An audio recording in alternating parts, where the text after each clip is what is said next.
Welcome everybody, tip of the ears to you, Tony Joe here, Lisa's here, and today is News Day. Not too much going on in the Universal world of news, but so today's just going to be more Disney related. So we have two news that are worth the most mentioning. Does that make sense? Worth sharing?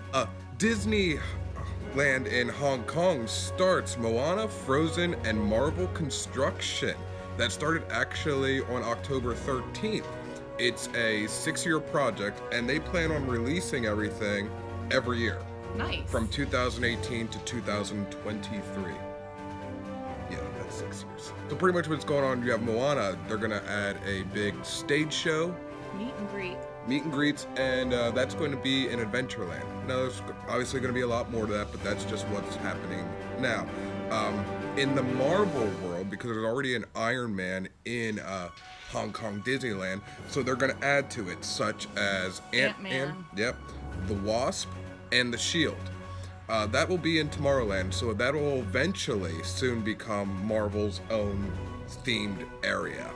And if Frozen hasn't already taken over the world, it's continuing because they're going to do a meet and greet with Anna and Elsa, as well as more attractions. I don't know what those attractions are. Also, the big news that I think is really big, the centerpiece, Hong Kong Disneyland's castle, is going to be transformed completely. Nice. I mean, I don't know how they didn't show pictures, but basically they're going to pay tribute to all the princesses. How are they going to do that? I don't know. Because, alright, so like Sleeping Beauty and Cinderella castles look fairly similar. But like Jasmine, hers is more of like that, like a Taj Mahal type of feel to it. How do you mix that together? And then Elsa's is just an ice castle. I've never seen the movie, so I don't know about Elsa. I don't know. I don't know if they're and really. Ariel's is under the sea. Like I don't know how they're really gonna. I don't know. I'm gonna keep up with that. It would be interesting. Like once it's done and seeing pictures, I really would like to see like what it ends up looking maybe like. the mock, the construction itself, will stay the same, but maybe they'll just keep a all-day projection. That maybe like, you know, that lasts for like 5 minutes and then it shoots to another like princess style. I don't know. That's gonna be really interesting. Find out. Yeah, I'm gonna really keep a weather eye on that one and see what's going on. Eye. Yeah, you know, my weather eye. Next in the Disney news, and the last thing, which I think is absolutely amazing. Puppies. There are puppies allowed at select Disney World resort hotels that started actually on October 15th. For resorts, like I said, now there are fees with those resorts, of course. But I would pay to take a puppy. Oh, absolutely. Now these fees are per puppy per day. When we say puppy, we refer to all dogs as puppies, even when they're no longer puppies. So if you have a question as like, well, what about we're talking all dogs. All dogs, they're puppies they're to me. They're just puppies. Yeah, all dogs. So the fees are $50 for Art of Animation, Port Orleans Riverside, and the cabins at Fort Wilderness. Those are going to be $50 per dog per day. However, goes up a little bit. The Yacht Club, which is the 4th resort at this point, it's a $75 fee. Yes. I don't know, probably because it's in that nicer deluxe area hotel. So I don't know. So they're, I guess, with the cleaning and everything else. So that's pretty much what those fees are for any type of maintenance, cleaning fees. Planning on making this for all the resorts, and these are just the first 4? Or is it gonna just be those 4? It did not say out of everything that I looked up, so maybe this could be just a trial run, just to see how it all works out, and maybe more hotels will get into it. I don't really know, but those are the 4 that's going to be right now that they have that you can do right now. So if you got a puppy, bring them on vacation. But of course there's rules. Of course, there are rules. The puppies are to be kept in your guest room. Unless, of course, it's a service dog. Service dogs are always an exception. Yeah, so the service dogs are obviously allowed in the parks. They're allowed in the food courts because, well, like she said, they're service dogs.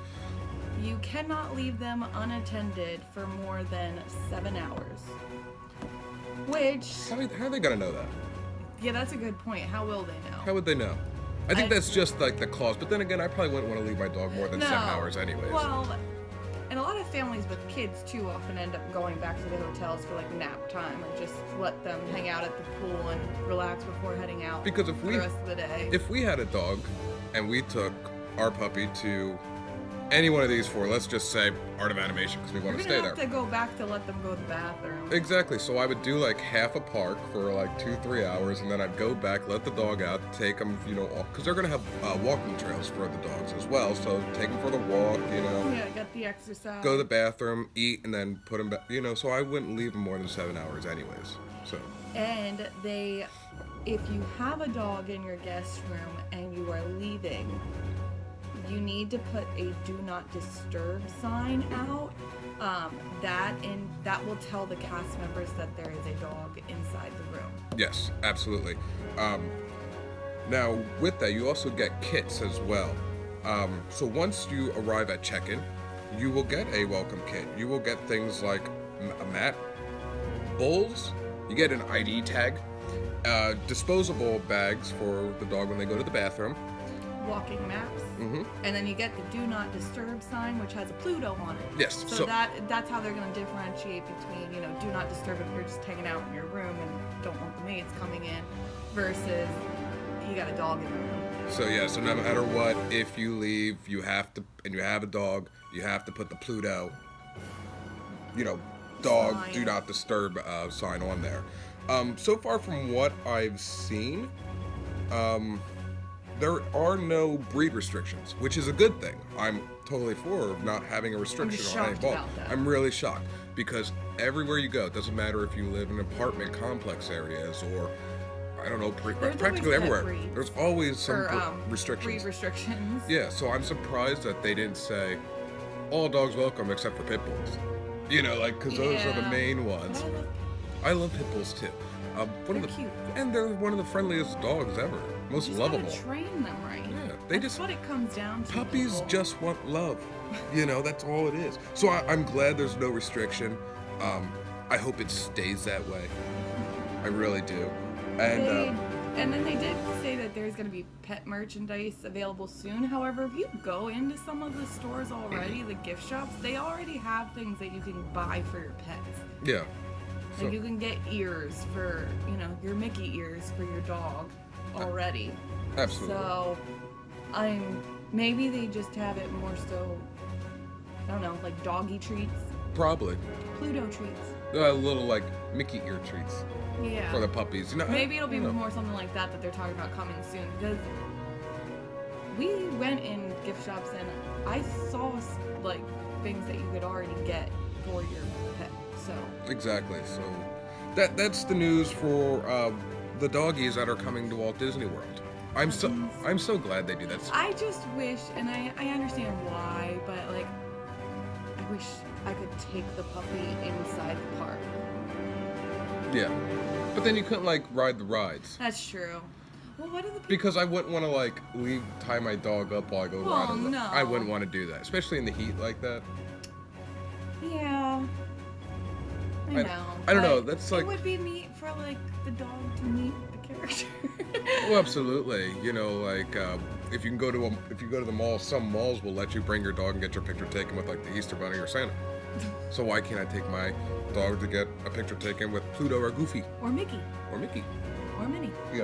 But I understand why dogs aren't allowed in the parks because Walt Disney World does a very good job at keeping the parks clean.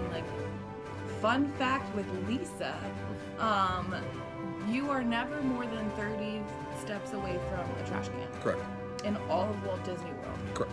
They don't sell gum Nope. because they don't want people taking it off and putting it under benches and all that. So that's where I understand why the dogs aren't allowed, because then Except they got to worry about.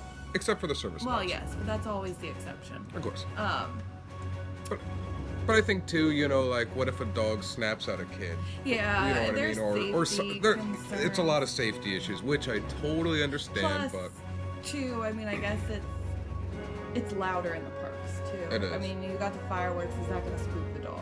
But then also, too, you would really tire out the dog. If you think about it, per park is about 13 miles apart. The exercises. Yeah, but that you puppy wouldn't be have to worn out. walk the dog for a while when you returned home from the We would have to get a stroller to put the dog in. They do make those. They do. Absolutely, they But do. if you have a bigger dog, the dog's not gonna fit in the stroller.